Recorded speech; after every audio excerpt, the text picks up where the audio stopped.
adlaw, tanan. This is Mr. Erwin, known as Erwin HR on Facebook.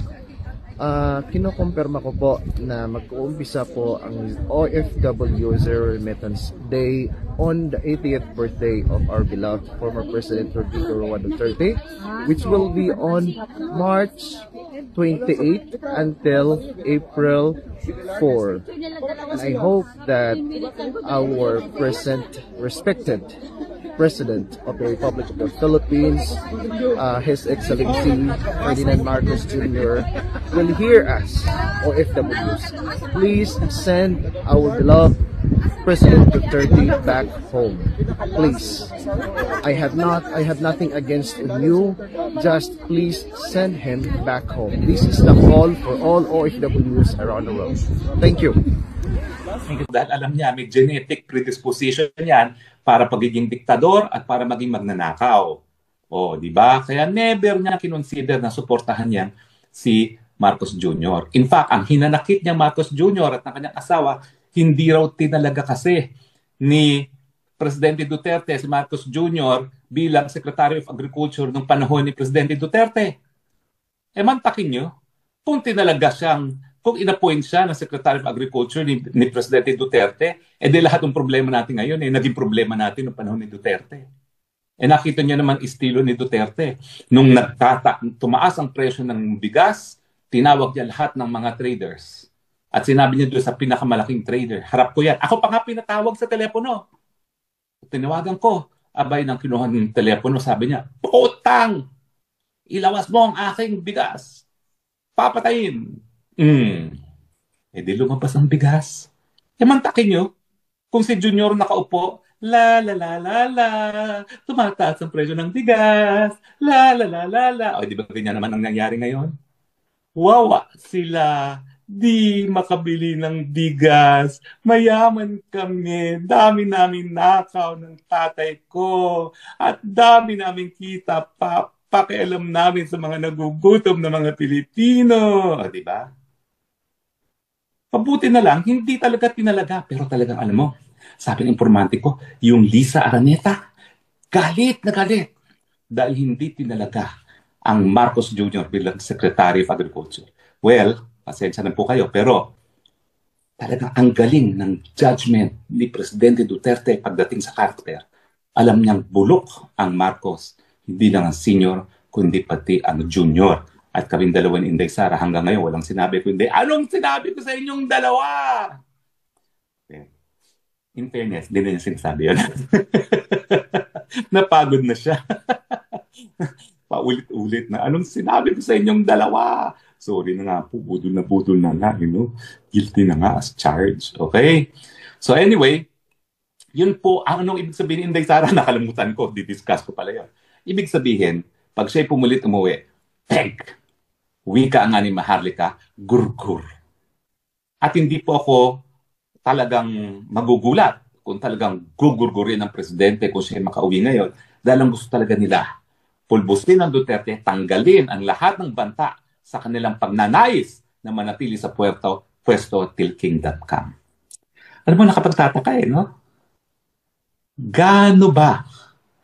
Gaano mo pipigilan yung iyong paghangad sa kapangyarihan? How much is enough? Hindi pa ba sapat na sang-ayon sa Guinness Book of World Records, Marcos na ang pinakakorap sa buong kasaysayan ng buong daigdig? At nais pa nila magpatuloy sa posisyon?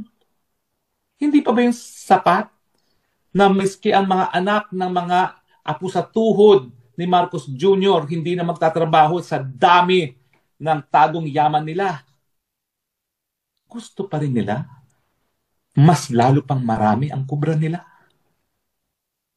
Wala talagang limitasyon ang pagiging gahaman sa pera, sa kapangyarihan. But there has to be an end to this. At yan ang aking pakiusap sa aking mga kababayan.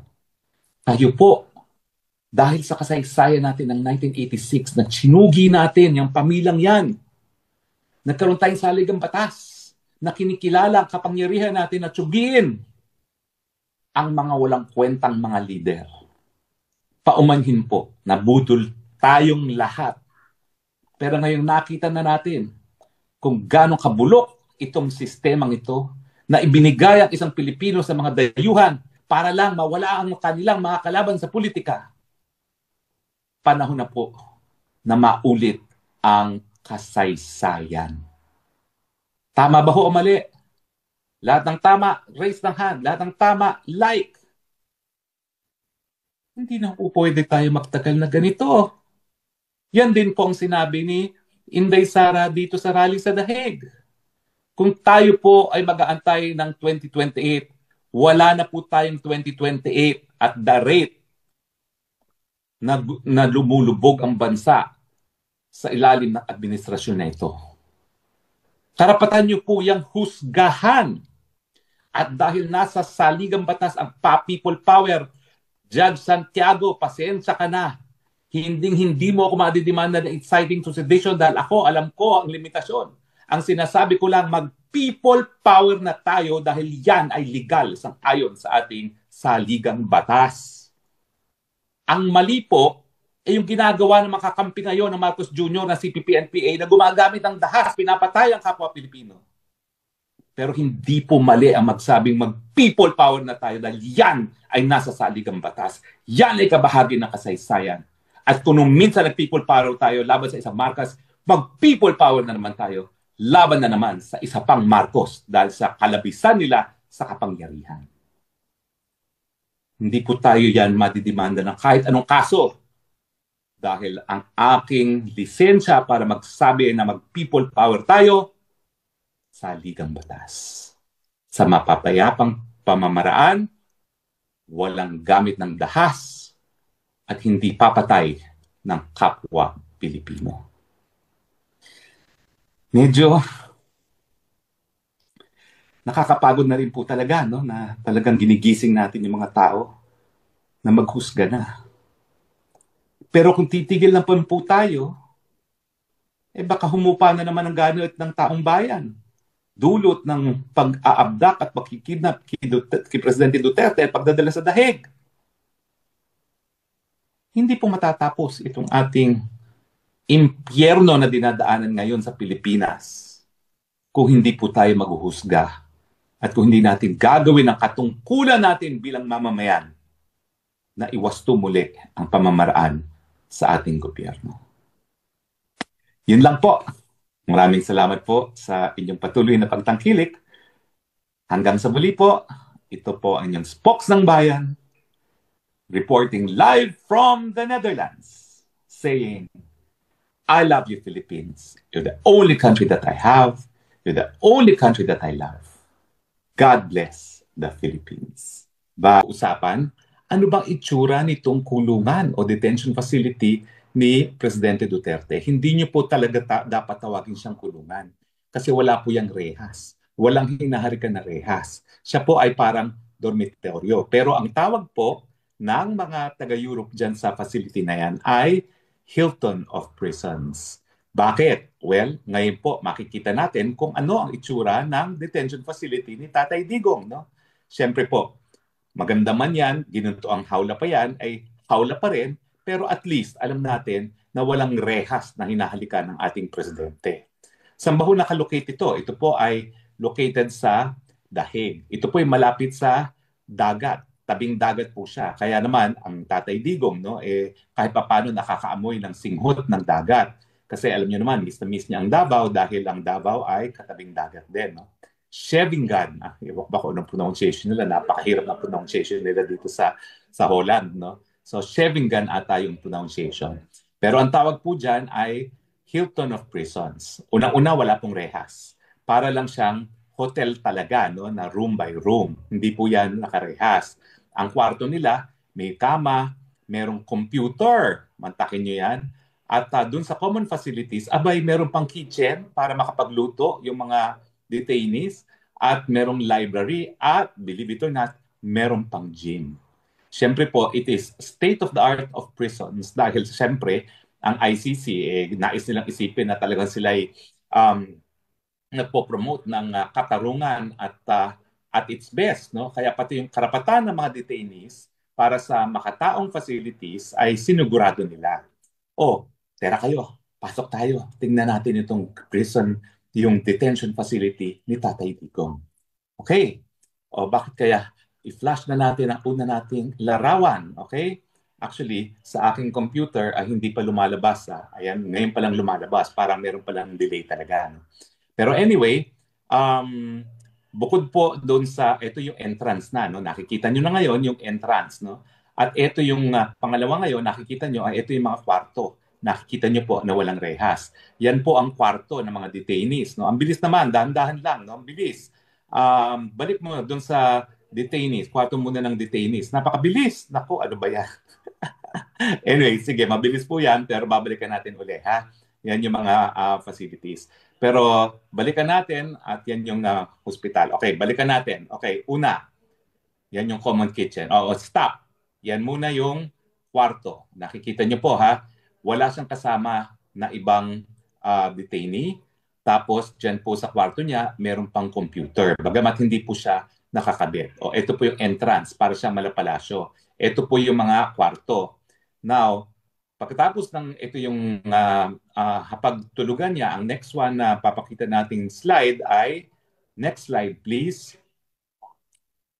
Medyo nahihirapan ata ang synchronization. Ayan na naman, bumalik doon sa tore. Ito yung mga kwarto. Pansinin niyo po, ha, walang rehas. Wala po hinahalikang rehas. Okay? Ito naman po ang kitchen facilities. So, tignan nyo, ha, ang kitchen facilities. Merong kitchen facilities ang kada room nila. No? Hindi lang hapagkainan, meron pa silang mga, kung magluluto sila, ay po pwede silang magluto. Merong microwave po, no? At merong sink. So para talaga siyang mga condominium units talaga. Bagamat ang tawag talaga nila rito ay Hilton of Prisons. Sige, tignan pa natin yung ibang larawan. Okay? Ang susunod na larawan naman ay, siyempre hindi ko alam kung ano yung susunod. Nakatingin din ako dun sa camera. No? Okay, anong susunod na larawan na papakita natin? Ang next na larawan ay yung common siguro, yung common facilities. Ito, common facility. Ito ay parang, sandali, atin titignan ko kung ano to. Ito ay parang social hall. No? Ayan, makikita nyo, no? Meron silang mga recreation facilities. Diyan sila nakikita-kita ng mga kapwa detainees niya. Ang kwento po ni VP Sara, abay, kaibigan na niya lahat doon. Yung mga prison guards at saka yung mga ibang nakapreso, mga butante na ng Duterte. Baka mamaya sumisigaw-sigaw na rin ng Duterte, Duterte. At paparehistro na lahat sa Pilipinas para bumoto para mayor yung mga prison guards at iba pa mga detainees sa detention facility. Okay, bukod pa po sa kanilang social hall, tignan pa po natin ano pa yung facility na nariyan. Naku, may basketball court pa. Pero siyempre si Tatay Digong hindi na yan magba-basketball court. At hindi lang po yan, walang rehas ha. Meron pa yung grounds na po pwede silang maglakad-lakad sa labas na walang escort. Okay? Meron pong bakod pero hindi yan na parang preso talaga na binabantayan sila ng mga preso. Free to move naman sila, labas-pasok. No? Kaya nga po, state-of-the-art prison facility. Kasi ang modern view ng mga detention facility ay hindi para magparusa, para mag-rehabilitate. At ito naman po, wala pa silang napapatunay ang pagkakasala. Ito po, ganito po ang partong tinutuluyan ngayon ni PRRD kasi nandun siya sa medical facility. So, ganyan po ang parto niya ngayon. No? Lahat ng mga aparatos kapag nagkaroon ng emergency, naroriyan. For all intents and purposes, para siyang naka-hospital detention. No? Kasi kita nyo naman ang facility, kompleto talaga sa medical equipment. Parang na rin niya kita Tatay Digong dahil alam nyo naman, no? 80 na yung ating Tatay Digong. In a few days, magbe-birthday party po kami dito sa Dahig, sa labas ng detention facility. So yan po ang ating detention facility ng ating pinakamamahal na Tatay Digong. At least hindi tayo nagwo-worry, walang rehas, maganda naman ang facilities. Ang reklamo lang niya talaga, hindi niya makain yung pagkain. At ang sabi naman ni VP Sara, nagbigay na siya ng mga recipes para naman makatikim si Tatay Digong ng mga gusto niyang pagkain. Ako po, marami akong dalang gourmet tuyo. Susubukan ko po na ibigay dun sa prison, no? At tanggalin na lang nila sa botelya at i-serve kay presidente. No? Pero siyempre, ang hirap kasi doon sa tumatanggap ng pagkain, siyempre may possibility na yung mga kulto ni Joma Season baka magpadala ng pagkain na may lason. So I guess mas mabuti, wag na tayo magpadala ng pagkain. Wag na po. Dahil maraming kulto po dyan ang CPP-NPA dito sa The Hague. Okay, so yan po ang detention facility ni Presidente Duterte, hindi po siya prison, detention facility lang talaga, at kung titignan niyo po talaga, malahotel talaga ang mga facilities. Bagamat, ang sabi nga ni Tatay Digong, gusto niyang umuwi. Kahit gano'ng kaganda pa ang kanyang detention facility, syempre, there is only one place that he calls home, and that is the Philippines. Parang ako din po. Kahit saan ako naglalamierda, kahit saan ako nag-asylum, ang puso natin pa rin ay nais makauwi sa ating inang bayan, Pilipinas. Kahit magulo pa, kahit polluted pa, yan pa rin ang mahal nating inang bayan. Now, pero pag-uusapan naman natin yung mga ibang bagay pa. No? Unang-una natin pag-uusapan, yung fake news. Napansin nyo naman sa aking Facebook no, na fake news, yung balita na nag-apply daw o nag-apply ng asylum si Tatay Digong sa Hong Kong. Unang-una po ha, bagamat kasapi ang China at ang Hong Kong ay kasapi sa China doon sa convention, 1951 Convention on Rights of Refugees and Asylum Seekers, wala po silang lokal na batas para magpatupad niyan. Sa katunayan po, hindi talaga tumatanggap ng asylum seekers ang China, Hong Kong at Macau. Bagamat pagdating sa Hong Kong, hindi naman sila sapilitang mag-deport kapag ikaw ay humingi ng asylum. Ano bang problema kapag hindi sila nagtatanggap ng asylum? Ibig sabihin, hindi ka magiging permanent resident at hindi ka magiging citizen. Ulitin ko po ha, kapag ikaw ay nabigyan ng asylum, ang karapatan mo talagang ibibigay sa iyo ay yung pagiging permanent resident at yung option na maging citizen. Pero yung karapatan ng isang asylum seeker, pag ikaw ay nag-apply for asylum, yan na yung karapatan na non-refoulement. Hindi ka na po pwedeng i-deport dun sa lugar na linayasan mo dahil ikaw ay persecuted. Kaya nga po sinasabi ko, ako, meron na akong non-refoulement kasi nakapirma na ako sa application at in fact, binigyan ko ng certificate. Siguro po, in a later broadcast, papakita ko sa inyo yung certificate kasi nakatago eh. Yan talaga ang ipapakita mo kapag mayroong any attempt na ikaw ay paalisin dito sa Netherlands. Kaya nga po, miski mag-red alert notice pa ang Marcos Jr. administration, kahit ano pang gawin nyo, kaya sa mag-extradition kayo, bagamat ako'y wala namang kaso talaga nakabinbin sa hukuman, hindi po ako po pwede ma-deport habang nakabinbin yung aking application for asylum. Ganong katagal ba ho yan dito sa Netherlands? Ako po, isa't taon at kalahati. At meron pang judicial review kapag ikaw ay hindi napagbigyan. So ako naman po, ang nais ko lang ay kung ako'y mapagbibigyan, at hindi naman po yan na sigurado dahil nga po ang nais ni VP Sara, ayusin ko muna ang aking asylum status, kung ako'y mapagbibigyan na pagsilbihan muli ang presidente, may peace of mind ako, may peace of mind ng pamilya na makakakonsentrate ako dun sa trabaho. No? Kung mapagbibigyan. Siyempre po, nasa kanila yan. Ako naman, sumunod naman po ako. No? Alam niyo ba ho, talagang sa totoo lang, pang 5 araw ko na dito sa lugar kung saan nag-a-apply ng asylum. Hindi naman po nakakulong. In fact, hindi ako natutulog dito gabi-gabi. No?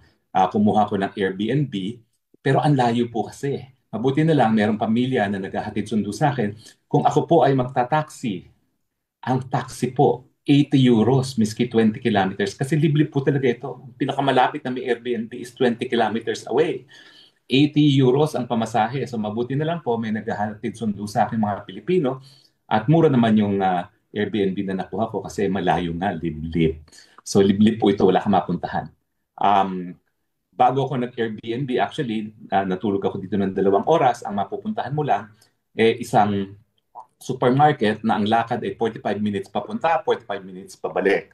So 1 hour and a half para magpunta ng supermarket. Meron po ritong gasoline station na merong convenience store na pagkamahal-mahal. Ngayon po, doon ako nananghalian. Naku, magkano na gastos ko? 6 plus 3, 9 euros. Ang kinain ko lang, isang sausage, isang croissant, isang orange juice, isang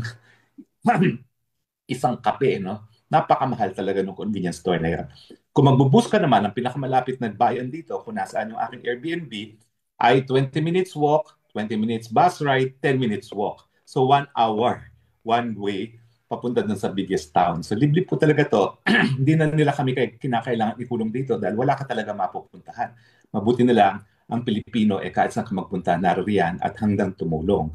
Kaya hatid sundo ako, no? Gabi-gabi. Umaalis ako dito kapag tapos na yung activities ng mga nagpo-process at bumabalik ako kinabukasan bago magsimula. Anyway, so yan po yung fake news sa asylum. hindi po humingi ng asylum si Tatay Digong. In fact, ang pinagsisisihan ko, wala ako doon sa Hong Kong. Dahil kung ako'y nasa Hong Kong, hindi ko siya papayagang umuwi hanggang hindi kami nakakasampa ng kaso sa Supreme Court na merong certiorari. Ang nangyari kasi, umuwi, ayan, wala nang panahon para magsampa ng mga kaso. Yung kaso na unang-unang naisampa, 4:27 of that day na siya ay pinigil sa airport. Hanggang 4:30 lang ang pagtanggap ng mga petisyon. Ako po, yung petisyon natin na matagal nang nakahanda, ang problema, nagpalit-palit ng signatory. Akala ko, si Tatay Digong pipirma. So ready na siya. Kaso, may napirmahan na palang ipalit si Tatay Digong, no? So hindi na pa pwede. Naghagilap kami. Pwede namang maanak. Tapos nagpalit-palit sila kasi nga wala naman sila dun sa area, no? Una si VP Sara, tapos si Kong Pulong, tapos si VP Sara, tapos si Kong Pulong finally. At tinakbo pa namin sa Muntinlupa para kunin ang pirma ni Kong Pulong. Kaya kinabukasan na null-file at syempre nawala ng presidente.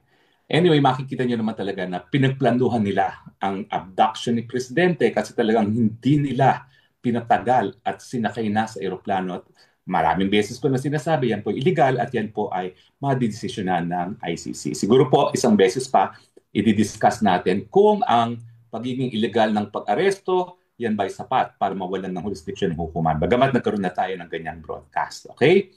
Now, finally, ano bang ibig sabihin ni Inday Sara nung sabi niya na yung nasa Hong Kong na nagpupumilit siya umuwi at ang sabi ni Inday Sara baka ikaw Maninay Aquino. Si Miss Tapia, kilala nila kung sino si Miss Tapia, no? Sabi ni Miss Tapia, hindi raw po pwedeng maging Ninoy Aquino ang presidente dahil wala naman daw maraming pinapatay si Ninoy Aquino. Nako, Sos Mario. Hindi ko alam po kung anong background ni Miss Tapia, no? Pero ang dating presidente, Duterte po, kasama kanyang nanay, sila po talaga ay naging malakori or malakori nung panahon ng EDSA Revolution. Dahil alam naman natin talaga na sobrang pagmamalabis ng Marcos Sr. Kaya nga po, hindi nasuportahan ni Presidente Duterte itong si Marcos Jr. dahil alam niya may genetic predisposition yan para pagiging diktador at para maging magnanakaw. O, di ba? Kaya never niyang kinonsider na suportahan yan si Marcos Jr. In fact, ang hinanakit niya Marcos Jr. at ng kanyang asawa, hindi raw tinalaga kasi ni Presidente Duterte si Marcos Jr. bilang Secretary of Agriculture nung panahon ni Presidente Duterte.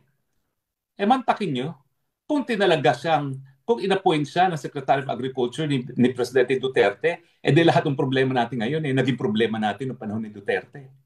Nakita niyo naman estilo ni Duterte. Nung tumaas ang presyo ng bigas, tinawag niya lahat ng mga traders. At sinabi niya doon sa pinakamalaking trader, harap ko yan. Ako pa nga pinatawag sa telepono. Tinawagan ko. Abay nang kinuha ng telepono, sabi niya, putang! Ilawas mo ang aking bigas. Papatayin. Di lumabas ang bigas. Mantakin niyo, kung si Junior nakaupo, la la la la la, tumataas ang presyo ng bigas, la la la la la. O di ba ganyan naman ang nangyari ngayon? Wawa sila, di makabili ng bigas, mayaman kami, dami namin nakaw ng tatay ko, at dami namin kita pa, pakialam namin sa mga nagugutom na mga Pilipino. O di ba? Pabuti na lang, hindi talaga tinalaga, pero talagang alam mo, sabi ng informante ko, yung Lisa Araneta, galit na galit dahil hindi tinalaga ang Marcos Jr. bilang Secretary of Agriculture. Well, pasensya na po kayo, pero talagang ang galing ng judgment ni Presidente Duterte pagdating sa character. Alam niyang bulok ang Marcos, hindi lang ang senior, kundi pati ang junior. At kaming dalawa ni Inday Sara hanggang ngayon walang sinabi ko, hindi, anong sinabi ko sa inyong dalawa? In fairness, hindi na niya sinasabi yun. Napagod na siya. Paulit-ulit na, anong sinabi ko sa inyong dalawa? Sorry na nga po, budol na nga, guilty na nga as charged. Okay? So anyway, yun po, anong ibig sabihin ni Inday Sara? Nakalimutan ko, didiscuss ko pala yun. Ibig sabihin, pag siya'y pumulit umuwi, peg! Wika nga ni Maharlika, gurgur. At hindi po ako talagang magugulat kung talagang gugurgurin ng presidente kung siya makauwi ngayon, dahil ang gusto talaga nila, pulbusin ng Duterte, tanggalin ang lahat ng banta sa kanilang pagnanais na manatili sa pwesto till kingdom come. Alam mo, nakapagtataka no? Gaano mo pipigilan yung iyong paghangad sa kapangyarihan? How much is enough? Hindi pa ba sapat na sang-ayon sa Guinness Book of World Records, Marcos na ang pinakakurap sa buong kasaysayan ng buong daigdig at nais pa nila magpatuloy sa posisyon? Hindi pa ba yung sapat na miski ang mga anak ng mga apo sa tuhod ni Marcos Jr. hindi na magtatrabaho sa dami ng tagong yaman nila? Gusto pa rin nila mas lalo pang marami ang kubra nila. Wala talagang limitasyon ang pagiging gahaman sa pera, sa kapangyarihan. But there has to be an end to this. At yan ang aking pakiusap sa aking mga kababayan. Tayo po, dahil sa kasaysayan natin ng 1986 na sinugi natin yung pamilyang yan, nagkaroon tayong saligang batas na kinikilala ang kapangyarihan natin na tsugiin ang mga walang kwentang mga lider. Paumanhin po, nabudol tayong lahat. Pero ngayong nakita na natin kung gaano kabulok itong sistemang ito na ibinigay ang isang Pilipino sa mga dayuhan para lang mawala ang kanilang mga kalaban sa politika. Panahon na po na maulit ang kasaysayan. Tama ba ho o mali? Lahat ng tama, raise ng hand. Lahat ng tama, like. Hindi na po pwede tayo magtagal na ganito. Yan din po ang sinabi ni Inday Sara dito sa rally sa Daheg. Kung tayo po ay mag-aantay ng 2028, wala na po tayong 2028 at the rate na lumulubog ang bansa sa ilalim ng administrasyon na ito. Karapatan niyo po yung husgahan. At dahil nasa saligang batas ang people power, Judge Santiago, pasensya ka na. Hindi mo ako madidemanda ng inciting to sedition dahil ako, alam ko ang limitasyon. Ang sinasabi ko lang, mag-people power na tayo dahil yan ay legal sang-ayon sa ating saligang batas. Ang mali po, yung ginagawa ng mga kakampi ngayon ng Marcos Jr. na CPP-NPA na gumagamit ng dahas, pinapatay ang kapwa Pilipino. Pero hindi po mali ang magsabing mag-people power na tayo dahil yan ay nasa saligang batas. Yan ay kabahagi ng kasaysayan. At kung minsan nag-people power tayo laban sa isang Marcos, mag-people power na naman tayo laban na naman sa isa pang Marcos dahil sa kalabisan nila sa kapangyarihan. Hindi po tayo yan madidemanda ng kahit anong kaso dahil ang aking lisensya para magsabi na mag-people power tayo sa ligang batas. Sa mapapayapang pamamaraan, walang gamit ng dahas at hindi papatay ng kapwa Pilipino. Medyo nakakapagod na rin po talaga, no? Na talagang ginigising natin yung mga tao na maghusga na. Pero kung titigil na po tayo, baka humupa na naman ang ganit ng taong bayan. Dulot ng pag-aabdak at pagkikidnap kay Presidente Duterte at pagdadala sa Daheg. Hindi po matatapos itong ating impyerno na dinadaanan ngayon sa Pilipinas kung hindi po tayo maghuhusga at kung hindi natin gagawin ang katungkulan natin bilang mamamayan na iwasto muli ang pamamaraan sa ating gobyerno. Yun lang po. Maraming salamat po sa inyong patuloy na pagtangkilik. Hanggang sa muli po, ito po ang inyong Spokes ng Bayan, reporting live from the Netherlands, saying, I love you, Philippines. You're the only country that I have. You're the only country that I love. God bless the Philippines. Bye.